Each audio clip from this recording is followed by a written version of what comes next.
is the most powerful weapon on this planet. We gotta destroy her. What do you want? I want my children to be safe. Alright guys, we've got the first 3 episodes of Ridley Scott's new series for HBO Max, Raised by Wolves. It's been in development for a few years. It was originally going to land on TNT back in the US, but I think it's a much better fit for HBO. If you can believe it, this is actually Ridley Scott's first time directing a TV series. His production company, Scott Free, has done a lot of work for television.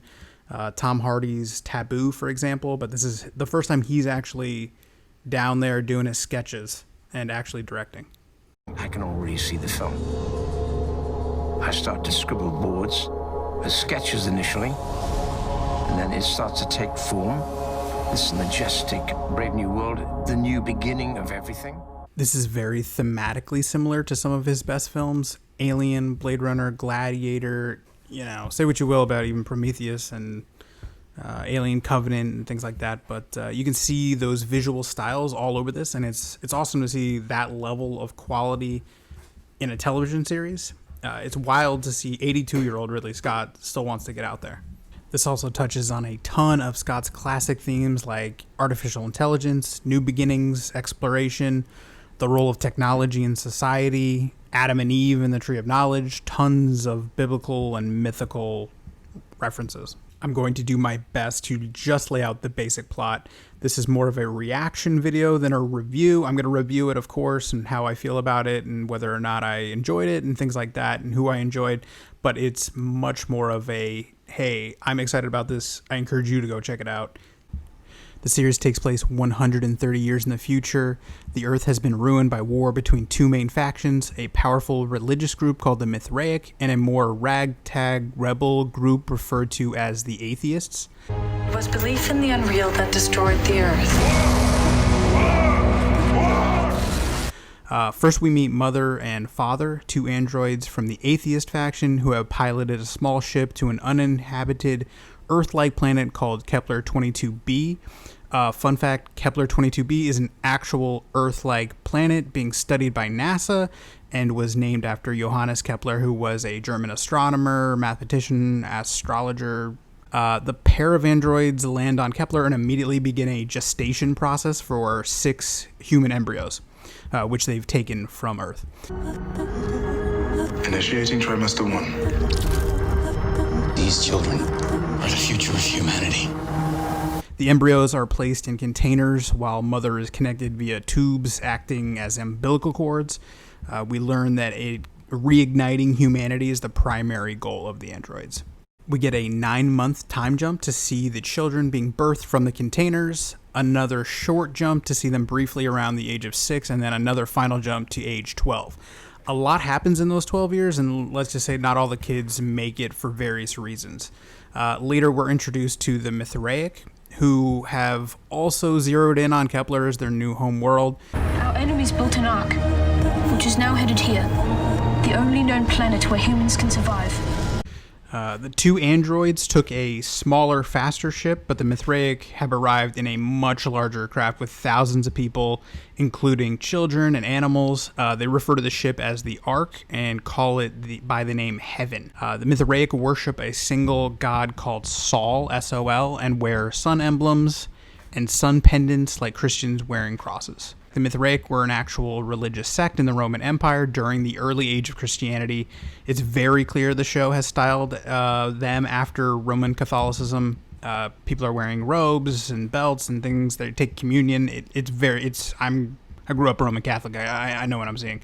The Mithraic made me think of the Faith religious group in the I Am Legion, I Am Bob book series, if you guys have ever read that.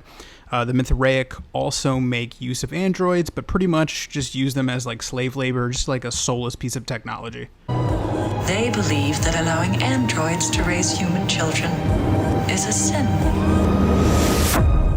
We know much less about the atheists because we're relying on a pretty unreliable narrator in Mother to explain their side of things. We know from a few different flashback scenes that the atheists were much more desperate and scrappy in the war because they relied on child soldiers and crappy equipment. It was a no-frills John Connor in the Terminator, Army of Zion in the Matrix kind of thing. As the Mithraic arrive to Kepler, an incident occurs where they discover the android family and send a landing party. The party is led by Marcus, played by Travis Fimmel. Marcus, of course, recognizes that Mother is an android and wants to bring the surviving children back with them to rejoin humanity on the Ark. An attempt to take the children is made, and here we have the main conflict of the series. Mother is revealed to be more than your average android. She's a special weaponized android called a necromancer. She was originally designed by the Mithraic, but was somehow hijacked and reprogrammed by the Atheists, and boy howdy does she know how to kill people. It's like T2 Judgment Day, but instead of Arnold being a T-800, he's a T-1000, and there's no other Terminator to have to deal with. Mother steals a landing craft and makes her way up to the Ark. If you've ever seen the anime series Elfen Lied, there's a scene very stylistically similar to Lucy's escape in literally like the first scene in episode 1. This event forces the Mithraic down to the surface of Kepler and sets the stage for the rest of the season. I hope that doesn't reveal too much. That's really just the absolute bare bones of the plot. That's just the central tension. Mother is played by Danish actress Amanda Collin, who honestly I've never seen in anything else. She absolutely nailed the weird blend of emotionless killbot with someone trying their best to act caring and nurturing. She's a little Dr. Manhattan mixed with Love from Blade Runner 2049, with a little like Marge Simpson in there too, where motherly, nurturingly, but you know, Marge can get after it if she needs to. Abubakar Salim plays father, who I think does great. He's probably best well known for doing the voice in Assassin's Creed Origins, which I've never played. He's a great foil character for Mother because she's quite a bit more strict and definitely wears the pants in the family. She's kind of the bad cop to his good cop. Their relationship gave me a Kerry Russell versus Matthew Rhys in The Americans, if you've ever seen that series. I really enjoyed Travis Fimmel's Ragnar Lothbrok in Vikings, so I'm glad to see him back on TV. Fimmel said he didn't really have any plans to do another series, but he signed on without even reading the script because it was Ridley Scott. There are a number of different child actors who all do a great job. One in particular is going to stand out, but I don't want to get into it because I think that's a little bit spoilery. Overall, I really enjoyed the first 3 episodes. I can't wait for more. I think the show can come off as a bit slow in parts, but there's so much going on that you'll want to make sure you're paying attention.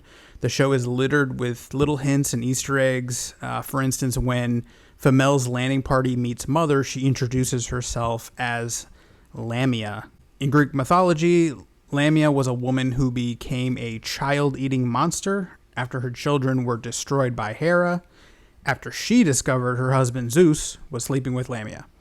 So that's an interesting thing to throw in there. Thanks so much for watching, guys. If you enjoyed the video, please throw us a like, and we'll catch you next time. Thanks.